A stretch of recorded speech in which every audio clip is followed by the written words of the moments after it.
너희는 기도할 때에 라는 제목으로 우리가 하나님 말씀을 통해서 은혜 받도록 하겠습니다. 우리가 지난 주간에는 은밀히 보시는 하나님 앞에 오른손이 하는 일을 왼손이 알게 하라, 모르게 하라, 모르게 하라 라는 말씀이었어요. 여기서 사용하고 있는 은밀이라는 단어, 하나님이 굉장히 좋아하셔요. 하나님이 은밀이라는 단어를 굉장히 좋아하시는데 이 단어의 뜻은 비밀스럽게 또는 아무도 모르게, 비밀스럽게 또는 아무도 모르게, 이런 의미가 담겨져 있습니다. 그래서 오늘 이 본문에서도 하나님의 백성들이 하나님 앞에 나와서 기도할 때에 아무도 모르게 비밀스럽게 은밀히 기도하는 것을 하나님이 기뻐하신다는 것입니다.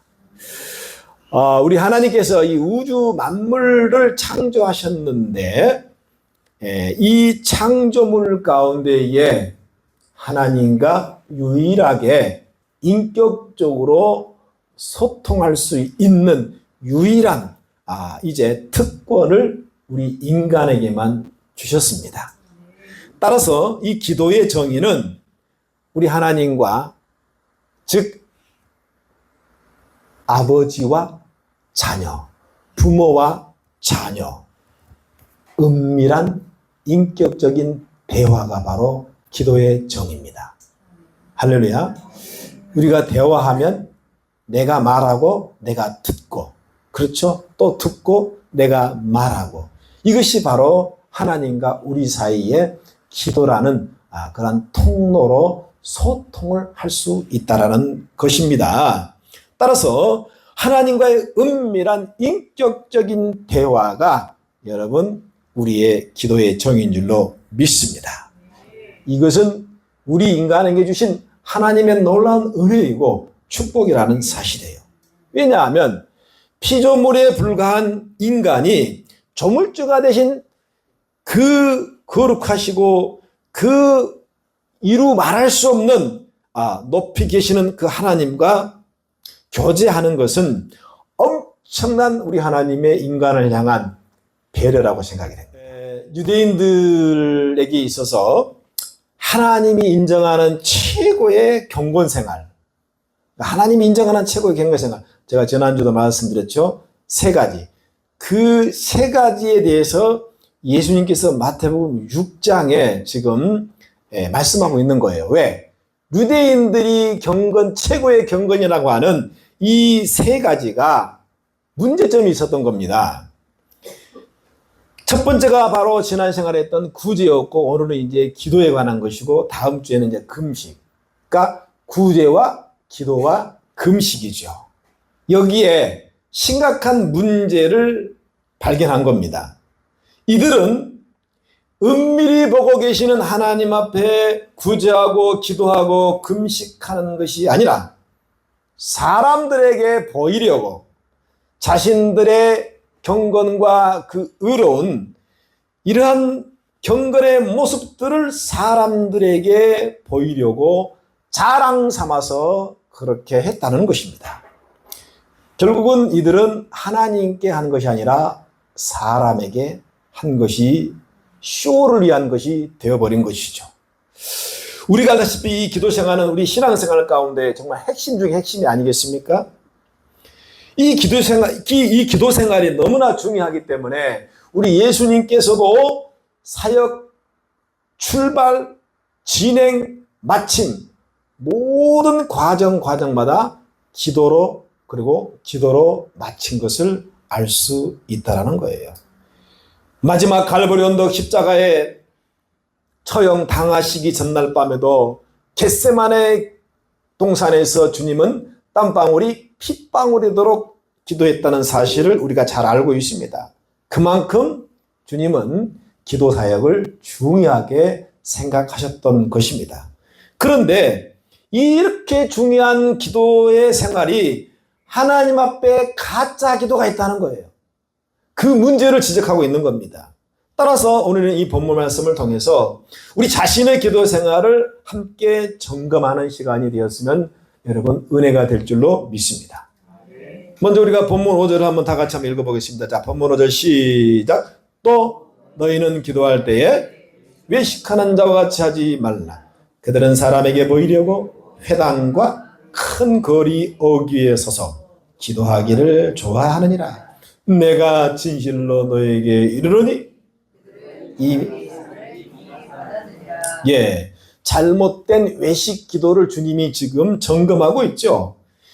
유대인들은 전통적으로 이 기도 습관과 대단한 열정을 가지고 있었어요. 기도에 대한.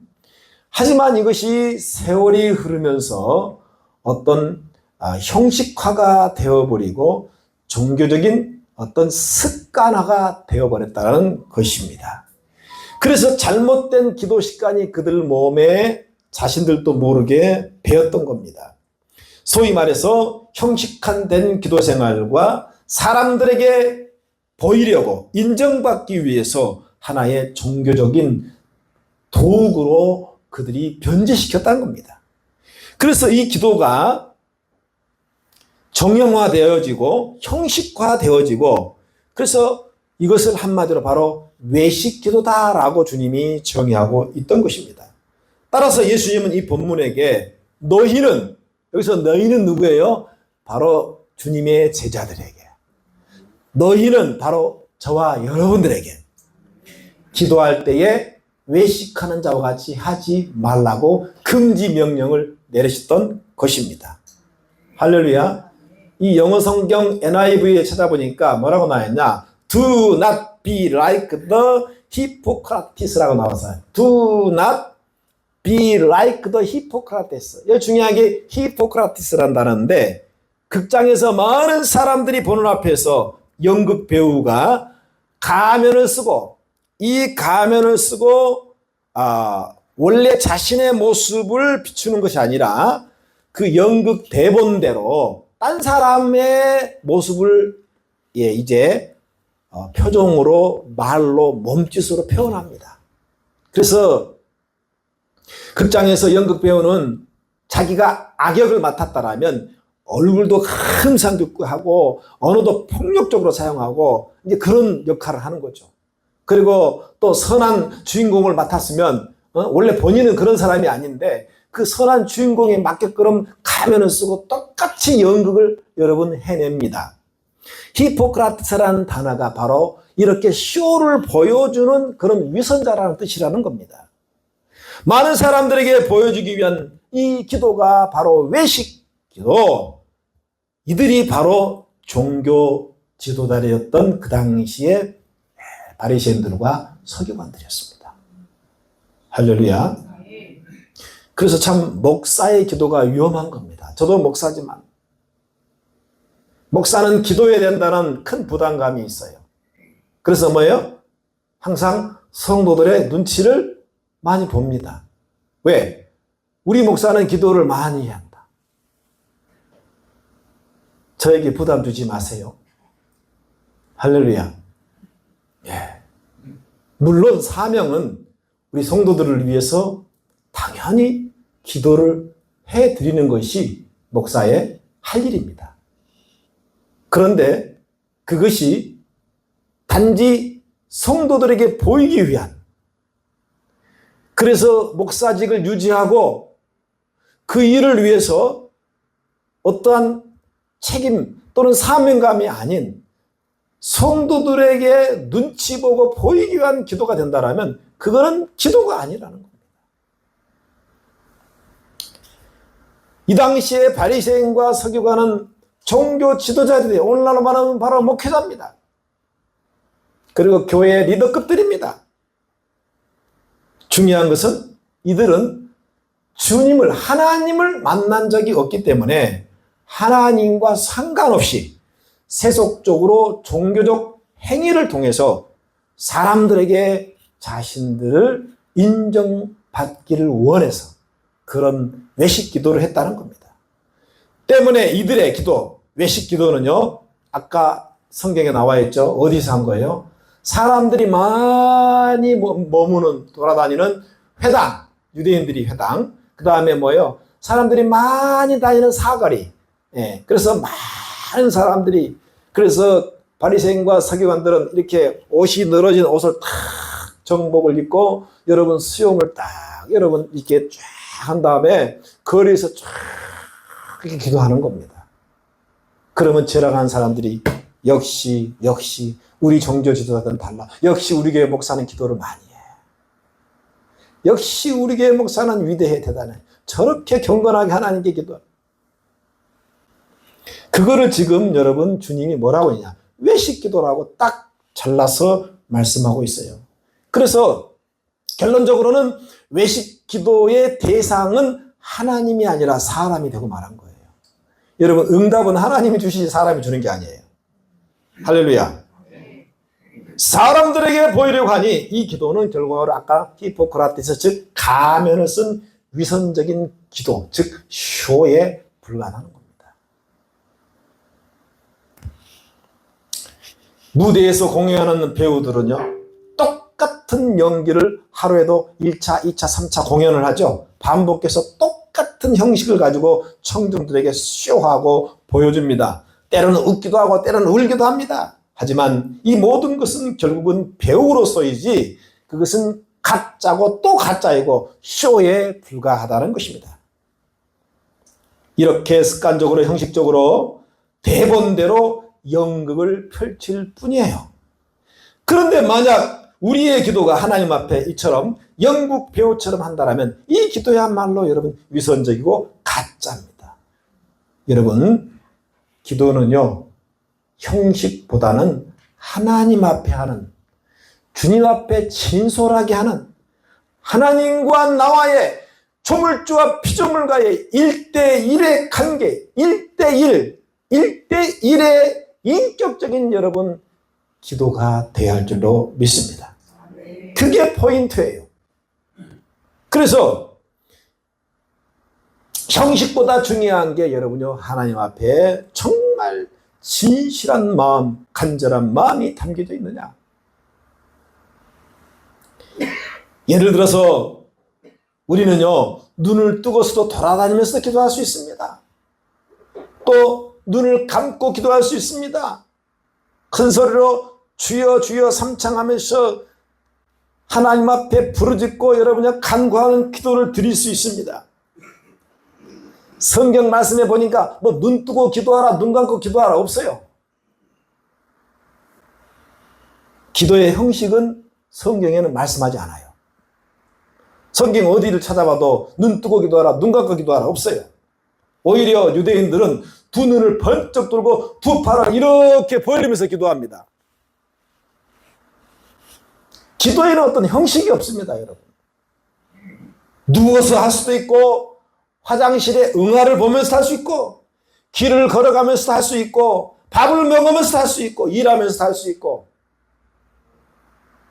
우리의 삶의 모든 현장에서 할 수 있어요. 왜? 우리 하나님은 무소부지한 안 계신 곳이 없기 때문에. 할렐루야. 문제는 이러한 장소와 형식의 문제가 아니라 아까 말씀드린 대로 전지전능하신 하나님과 정말 연약한 인간, 조물주와 피조물과의 여러분요 1대1의 바로 기도냐 그 기도가 되느냐 안 되느냐 이것이 중요하다는 겁니다. 불행하게도 바리새인과 서기관들 소위 종교 지도자들이 하나님께만 드려져야 할 이 기도를 자신들이 종교적으로 추앙받고 높임을 받고 기도를 하나의 종교적 수단으로 이용했다는 것입니다. 주님은 그걸 지금 지적하고 있는 거예요. 그래서 본문에 그들은 자신들의 상을 이미 받았다. 종교 지도자로서 사람에게 인정받았다. 그렇기 때문에 하나님과 전혀 상관없는 기도라는 것을 주님이 말씀하고 있는 것입니다. 따라서 우리 예수님께서는 6절에 기도할 때에 자 6절 한번 다 같이 읽습니다. 자 시작.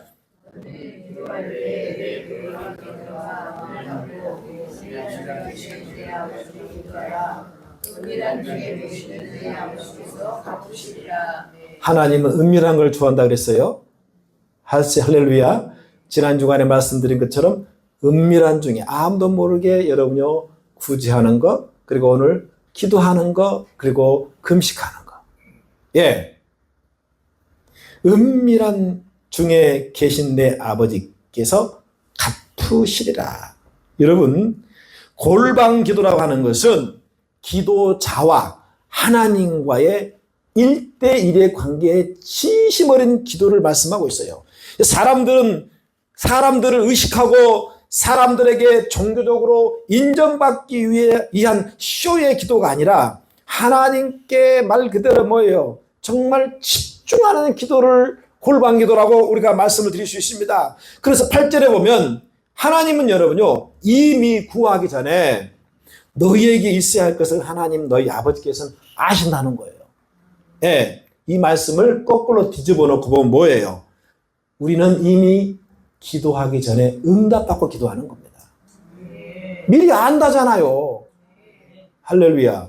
예, 우리에게 필요한 것을 미리 아시에요. 예, 여러분 막 떼쓰고 막 부르짖고 여러분요, 물론 그것도 필요합니다. 그런데 하나님은 떼쓰기 전에, 부르짖기 전에 이미 우리에게 응답을 주신 겁니다. 할렐루야. 예. 다만 하나님이 바라시는 기도는 이 골방 기도로서 온전히 하나님만을 의지하고 하나님만을 바라보면서 그분이 나의 도움이시다라는 간절한 그 기도의 모습 자체를 하나님이 원하시는 겁니다. 예. 솔직히 말씀드릴 것 같으면 저와 여러분이 기도를 많이 하면 얼마나 하겠냐는 거예요. 그렇지 않습니까? 우리가 그 기도로 뭐 하나님을 막 만족시킬 수 있어요? 예? 죄인들이 기도하는 거 1년 365일 24시간 기도해도 부족합니다. 예. 그렇기 때문에 그분 앞에 우리는 이 골방 기도를 통해서 정말 그분과의 1대1의 은밀한 그 인격적 대화를 통해서 우리가 기도를 올리고 응답을 받는 저와 여러분이 되시길 축원을 드려요. 또한 이 골방 기도할 때 뭐라고 합니까? 문 닫고 기도하라는 거예요? 문을 열고 기도하라는 거예요? 문 닫고. 뭐 하고요? 문 닫고. 할렐루야. 예. 그 왜 문 닫아야 되는가? 예, 왜 문을 닫아야 돼? 지난주 화요일 날 춘천에 우리 임 집사님 사업장 신방을 다녀왔습니다. 우리 집사님께서 얼마나 싱싱한 양고기로 우리 신방대원들을 섬겨주시는데요. 이제 그 식사를 마친 후에 조금 더 떨어진 곳에 또 강가에 배가 떠 있는데, 그렇죠? 이렇게 떠 있어. 바지선처럼 떠 있는데, 찻집에 가서 차를 마시는데, 저는 좀 진지한 대화를 좀 하고 싶었습니다. 근데 이 찻집 사장님이 음악을 얼마나 크게 틀어놨는지 시끄러워서 대화가 안 되는 거예요. 그래서 제가 내려가가지고, 사장님, 우리 대화를 할 수 없어요. 좀 소리 좀 줄여주세요. 부탁까지 했지만, 줄기는 줄였는데 여전히 큰 거예요. 여러분, 만약 그 자리에 정말 서로 사랑하는 남녀가 둘이만이 정말 조용히 진지한 대화를 하고 싶었는데 그렇게 막 떠들고 시끄러우면 여러분 뭐예요? 거기에 못 있습니다. 거기에 못 있어요. 차라리 차 안에 가서 대화를 하는 게 낫죠. 왜냐? 제대로 대화가 안 되는 거예요. 여러분 그렇습니다. 이 골방 기도는 하나님과의 진솔하고 솔직한 사랑의 대화를 위한 여러분 속삭임에 이 필요한 기도가 바로 골방 기도입니다. 사랑하는 하나님과 주고받는 이 사랑의 대화를 나눌 수 있는 최적화 장소가 바로 아무 방해를 받지 않는 골방 기도라는 것입니다. 그래서 문을 닫고 기도하는 것은 그 어떤 방해도 받지 않고 집중할 수 있는 그 장소가 바로 골방이 되는 겁니다. 할렐루야. 네. 그 장소가 강가가 되었든지 산이 되었든지 시당이 되었든지 중요한 건 뭐예요? 그렇죠. 그 누구의 방해도 받지 않는 기도하는 곳이에요. 할렐루야. 여러분만이 가지고 있는, 여러분만이 할 수 있는 골방 기도를 만드시길 바라요. 할렐루야. 우리가 마태복음 사무엘상 1장에서 1장 6절 7절에 보면 그 엘가나에게 있어서 두 명의 부인이 있었죠. 하나의 여인의 이름은 브닌나고 하나의 여인의 이름은 한나입니다. 그런데 결정적으로 브닌나는 여러분 자식이 있었고 아들이 있었고 한나에게는 무자였어요. 아들이 없었어요. 이 아들이 없다는 이유로 브닌나는 한나를 계속 무시하고 조롱하고 괴롭힌 거예요. 아들을 낳았다고. 더 이상 참을 수 없었던 한날은 작심을 하고 성전에 들어가서 집중적으로 골방 기도를 드렸습니다. 하나님, 저한테 아들 하나만 주세요. 이 아들 하나만 주신다면 내가 그 아들을 하나님께 다 바치겠습니다. 정말 여인이 여인이 한을 품으면 온 요래도 서리가 내리는 말 있잖아요. 얼마나 한이 맺혔으면 그렇게 진지한 기도를 여러분요 간절하게 할 수 있었겠습니까? 그래서 그 당시 제사장이었던 이 엘리 제사장이 성전에 나와서 기도하는 한나의 얼굴을 딱 보니까 벌겋게 여러분 달아올랐는데, 그런데 음성은 안 들려요. 한나의 음성은 안 들려. 근데 입술은 뭐라고 조잘조잘 거리 읊조리는 거죠. 입술만 막 움직이는 거예요. 입술만. 그렇죠. 예. 여러분 그런 적 많죠. 그죠? 예. 엄청 졸리는데 기도하는 척 하니까 입술은 잘 보세요. 이때 엘리 제사장이 한나의 기도하는 모습을 보고 뭐라고 했습니까? 야, 너는 이 대낮부터 도대체 포도주를 얼마나 술을 많이 마셔가지고 그렇게 얼굴이 빨개 가지고 성기에 나서 그러고 있냐? 이렇게 얘기를 한 거죠. 그러면서 포도주를 끊으라 그런 거예요. 그때 한나가 엘리 제사장에게 제가요 술이 취한 것이 아니고요 내 여호와 하나님 앞에 내 심정을 통한 것뿐입니다. 심정을 통한 것뿐입니다. 여기서 심정을 통하는 이 한나의 기도에 여러분 하나님이 응답해 주셨어요. 그런데 이 심정에 통한다. 이 심정이란 해당하는 히브리어 말은요 여러분 목숨입니다. 뭐라고요? 목숨이에요. 예. 그러니까 한나는 그 성전에서 골방 기도를 드리는데요 목숨을 다하는 골방 기도를 드렸던 겁니다. 할렐루야. 할렐루야. 그래서 절박해야 돼. 사람이 절박해야 기도가 나와요. 절박 안 하면요 기도를 안 합니다. 한나는 너무 절박했어요. 죽고 싶은 심정이었어요. 그래서 여러분 하나님 앞에 나아가서 집중적으로 목숨을 다해서 골방 기도를 드렸던 것입니다. 그 응답으로 이스라엘의 최고 지도자 선지자였던 사무엘이 탄생하게 되었던 것입니다. 그런데 여러분 엘리 제사장은요 술 취한 여인으로 보았어요. 하나님은 한나의 은밀한 골방 기도를 응답했지만 사람이 볼 때는 술 취한 걸로 봤어요. 사랑하는 여러분, 때로는 우리에게는 긴 시간의 기도도 필요하고 통성 기도도 필요하고 여러 가지 기도가 필요합니다. 하지만 하나님께서는 우리의 마음의 기도, 영혼의 기도, 그 간절하고 절박한 하나님께 1대1로 집중된 골방 기도에 반드시 응답하실 줄로 믿습니다. 왜 내 기도에 응답이 없을까?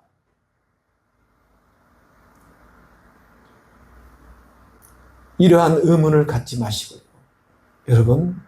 여러분만이 가져야 할 골방 기도를 한번 점검하시기 바랍니다. 할렐루야. 누구의 마음처럼요? 한나라는 여인의 마음을 품고 얼마나 간절했으면 여러분 목숨을 다해서 기도하겠습니다. 네. 그 다음에 7절 한번 있어요. 7절자 시작.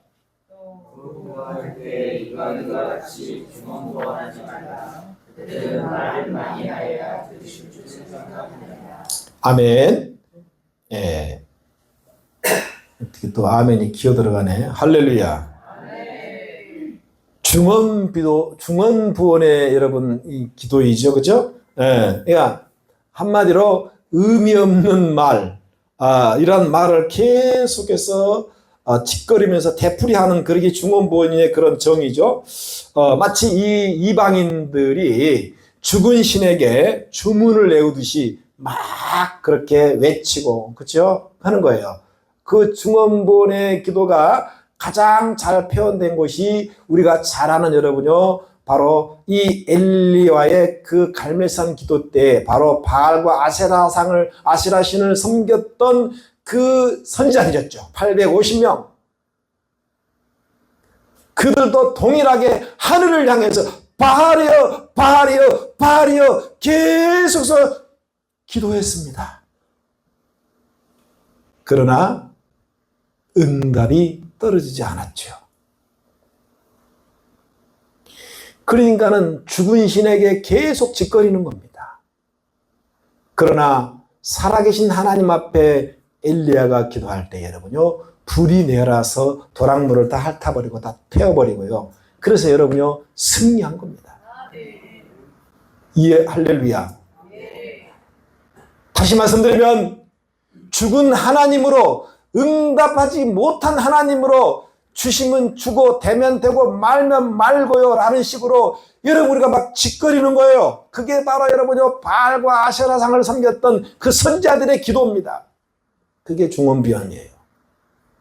그러나 참 기도는 내가 기도할 때 하나님께서, 살아계신 하나님께서 왜 그러느냐, 뭐가 필요하느냐, 내가 무엇을 도와줄까, 살아 역사하셔서 여러분 움직이시는 하나님, 역사하시는 하나님을 엘리야처럼 믿고 여러분요 기도하는 것이 참 기도입니다.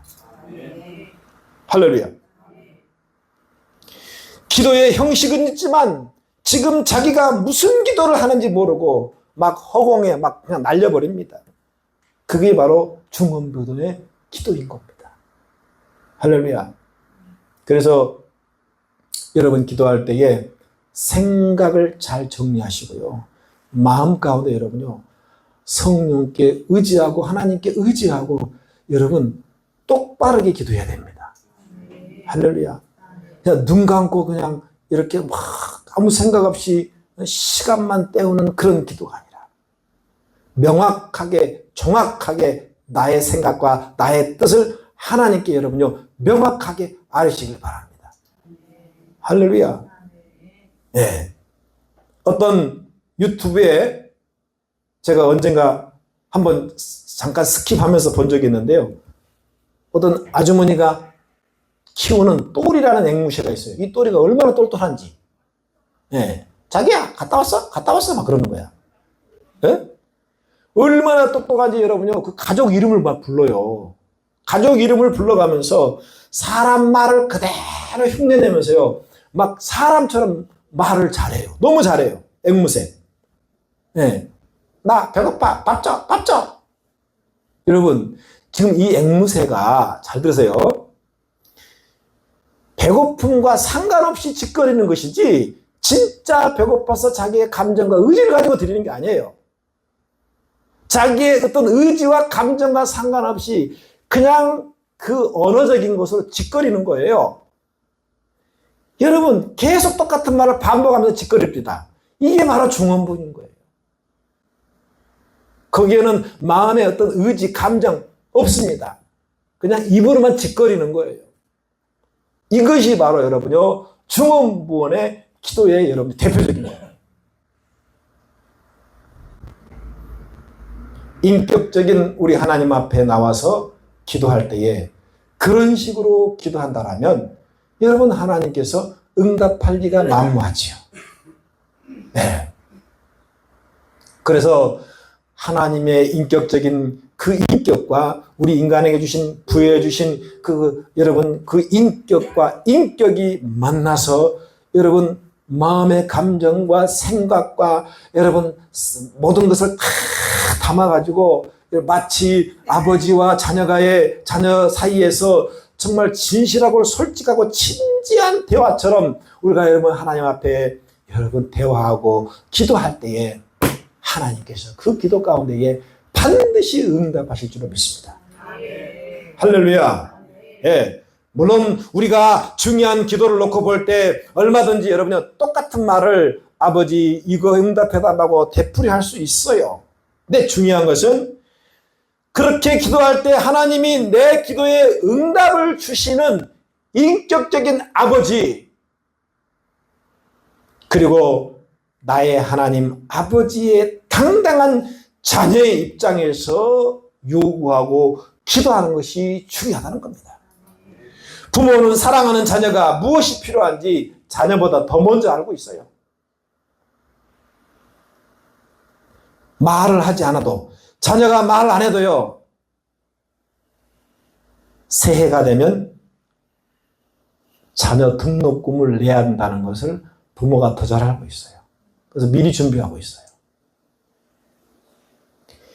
1년에 2번 내야 하는 대학 등록금 말하지 않아도요, 사랑하는 자녀를 위해서 먼저 준비합니다. 이게 부모의 마음입니다. 그래서 본문 8절에 구하기 전에 너에게 있어야 할 것을 하나님, 우리 한번 8절 한번 읽습니다. 시작.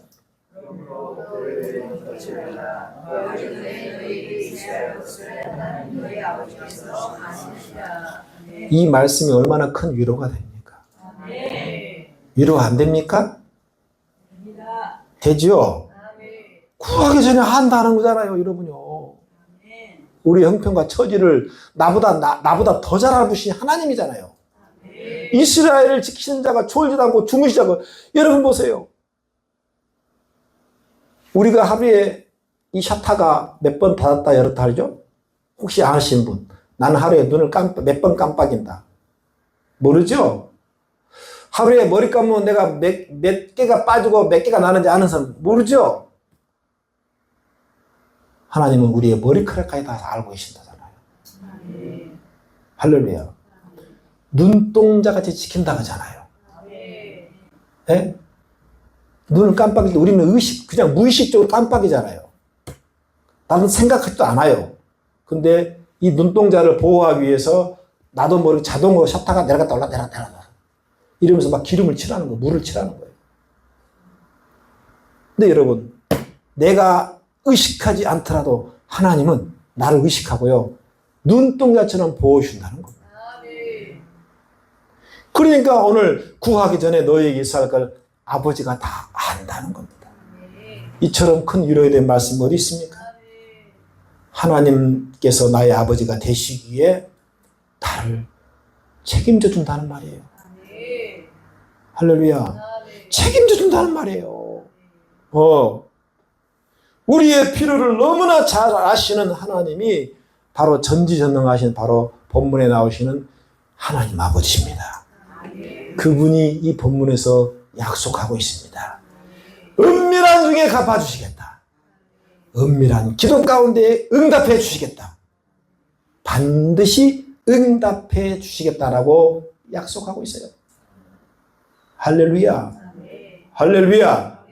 여러분, 이 하나님 앞에 이제 우리가 이번 주부터 시작되는 고난주간이 시작되게 되는데, 정말 주님 앞에 은밀히 보시는 그 하나님 앞에 이 고난주간에 십자가를 묵상하면서 다시 한번 여러분 주님 앞에 나를 점검하고 정말 이 고난주간 가운데에 승리하시기를 우리 예수님의 이름으로 간절히 축원을 드립니다.